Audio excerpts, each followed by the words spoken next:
मित्रांनो, एका बिटल बोकडाचं वजन एका महिन्यामध्ये इतकं असेल तुम्हाला गॅरंटी वाटणार नाही, खरं वाटणार नाही. तर या व्हिडिओमध्ये तुम्हाला खरंच दाखवतो मी एका बिटल बोकडाचं वजन एका महिन्यामध्ये किती होऊ शकतं आणि त्याच्यामुळे याला जास्तीत जास्त दरामध्ये का मागणी आहेत. तर व्हिडिओ शेवटपर्यंत बघा. नमस्कार मित्रांनो, सागर डुकरे ऑफिशियल या चॅनलवर तुमचं स्वागत आहे. तर मित्रांनो, जो बोकड आपण घेतलेला आहे त्याला असा 1 महिना होऊन गेलेला आहे आणि त्या व्यक्तीला आपण वजन करायचं सांगितलं होतं. तर ते वजन किती भरलं हे मी तुम्हाला रिअल सांगणार आहे. आणि बोकड कसा आहे बघा तुम्ही, मी तुम्हाला दाखवतो आहे या स्क्रीनवरती, त्याचा व्हिडिओ टाकतो आहे. बघा किती स्ट्रॉंग झाला आणि खरंच या बिटल बोकडाचं वजन एकदम झपाट्यानं वाढतं आहे आणि त्याच्यामुळे याला जास्तीत जास्त मार्केट आहे आणि याचे भाव त्याच्यामुळे जास्त प्रमाणामध्ये आहे.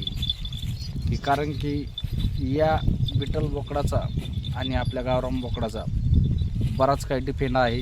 तर तो डिफेंड कसा आहे ते मी या व्हिडिओमध्ये तुम्हाला सांगण्याचा प्रयत्न. तर मित्रांनो, त्या बोकडाचं वजन फक्त शेवटपर्यंत बघा. आज आपण माझ्याकडं आता गावरान शेळ्या आहेत उस्मानाबादी समजा. तर उस्मानाबादी शेळींचा बोकड 4 महिने सांभाळायच्या नंतर आपल्याकडे 10-11 किलो 3-4 महिने सांभाळावा लागतो, तेव्हा कुठंतरी 11-12 किलो आपल्याकडून तो भरतो आहे. तर बिटल शेळीचा बोकड हा एका महिन्यामध्ये ज्या व्यक्तीकडून आपण घेतलेला आहे त्यांना आपण वजन करायचं सांगितलं होतं. तर हा बोकड 10 किलो 300 ग्राम हा फक्त 1 महिना 5 दिवसामध्ये भरलेला आहे आपला. विचार करा तुम्ही, या बोकडाचं वजन जन्मताच 4 किलो असं असतं, 4 काही 5 किलो असं म्हणतात, पण सरासरी 4 किलो असेल माझ्या हिशोबानं.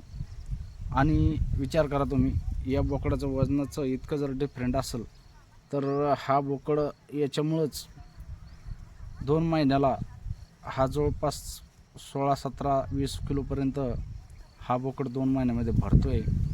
तर त्याचा व्हिडिओ बघा तुम्ही, मी व्हिडिओ टाकतो आहे मधात. आणि मित्रांनो, खरोखरच बिटल शेळीच्या बोकडांना वजन खूप आहे. तुम्ही जर बिटल ब्रीडर आणला आणि तो जर गावरान शेळीला क्रॉस केला तर त्याच्यापासून जे वंशावळ तयार होणारे पिल्लं आहेत ते पण खूप वजन देत आहेत.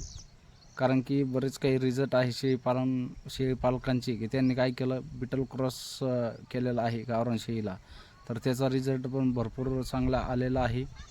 तर तसं पण आपण करू शकतो. आणि खरंच सध्या ट्रेंडमध्ये जर म्हणलं तर बिटल शेळी आहे आणि त्याचं कारण म्हणजे वजन वाढ इतकी झपाट्यानं होते. आणि तुम्हाला भलेही एवढ्या किमतीचा बोकड जर नसलं घ्यायचा तरी पण तुम्ही बिटल क्रॉस बोकड घेऊन आपल्या गावरान शेळीला क्रॉस करू शकता, त्याच्यापासून चांगल्यापैकी उत्पन्न घेऊ शकता. आता काहीचं म्हणणं काय आहे, एवढ्या किमतीचं बोकड जाऊ दे, आता माझे 25,000 रुपये समजा एक वेळेला वन टाईम गेले, 25,000 रुपये गेले, पण मी आता इथून समोर विकत घेणार का बोकड? नाही घेणार. या बोकडापासून आपले जे वंशावळ तयार होतील तेच आपण गावरानला क्रॉस करून याचं पुढं चालून बिटल पण आणणार आहे आपण पाट, आणि बिटल पाटीपासून पण इथून समोर आपण बिटलवरती आणि गावरानवरती दोन्हीवरती पण काम करणार आहोत, जेणेकरून आपल्याला कटिंगचा माल, कटिंगचे बोकड हे आपले गावरान शेळ्यापासून भेटतील. आणि ब्रीडिंग म्हणजे जे विकायला भेटतात ते आपल्याला बिटलपासून भेटतील, असा आपल्याला नवीन इथून पुढं वाटचाल करायची आहे, जेणेकरून आपल्याला याच्यामधून दोन्हीकडून पण फायदा भेटला पाहिजे. एक तर बिटल शेळीकडून आपल्याला विकण्यासाठी जे काही ब्रीडिंगसाठी घेत आहेत लोक, आज मी जसं बोकड घेतला तशाप्रमाणे विकू शकतो आपण. पाटी पण चांगल्या दरामध्ये जात आहेत.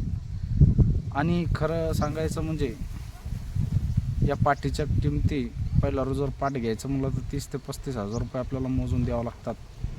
आज लक्षात घ्यायची गोष्ट आहे, आपल्या जर 2 पिल्लाची गावरान शेळी जर घ्यायची म्हणलं तर 25,000 रुपयामध्ये भेटते. पण ही पाट फक्त क्रॉस व्हायची पाट समजा, लागण पाट, ही आपल्याला 25,000 रुपयापासून ते 30,000 रुपयापर्यंत भेटते. कारण त्याची क्वालिटी आहे.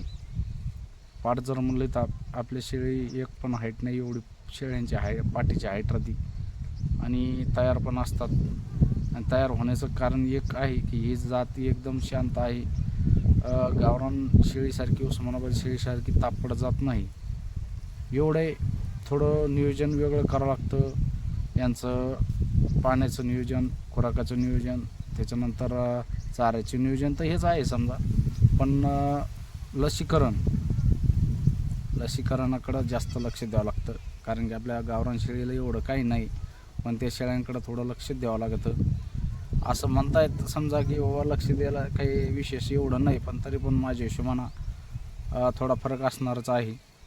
आणि रोगाला बळी जाण्याचं जेवढं आपली गावरान उस्मानाबादी शेळी आहे ती रोगाला लवकर बळी जात नाही, पण ह्या बिटल शेळ्या सहसा रोगाला बळी थोडंफार जात असतील लवकर.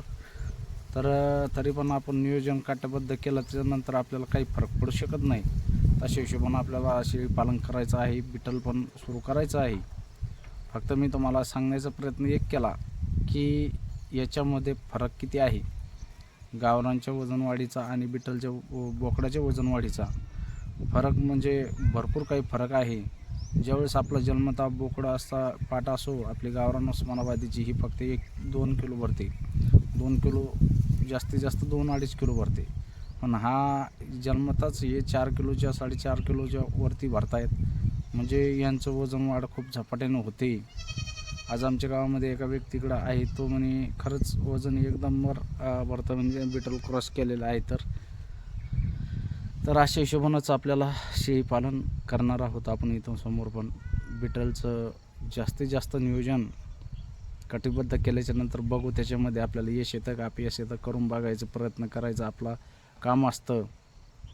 प्रयत्नांती परमेश्वर असं म्हणतायत, तसं आपल्याला प्रयत्न चालू ठेवायचे, प्रयत्न करत राहायचं. काहीतरी यश अपयश त्याच्यामधून आपल्याला नाही तर काहीतरी आपला अभ्यास तर होईल, माहिती तरी भेटल. अशा हिशोबानं आपल्याला नवीन वाटचाल सुरू करायची आहे. सर आता बोकड आपण एक 8-10 दिवसामध्ये घेऊन येणार आहोत आणि पुढचं नियोजन आपण करणार आहोत. तर अशा हिशोबानं नियोजन करणार आहे मित्रांनो. तर व्हिडिओ कसा वाटला कमेंटमध्ये नक्की सांगा, आणि व्हिडिओ आवडल्यास जास्तीत जास्त शेअर करा, आणि नवीन असाल तर चॅनलला सबस्क्राईब करा. असेच नवनवीन व्हिडिओ तुम्हाला या यूट्यूब चॅनलवर बघायला भेटतील. तर चला मित्रांनो, व्हिडिओ खूप मोठा होत आहे, तर इथंच थांबूया.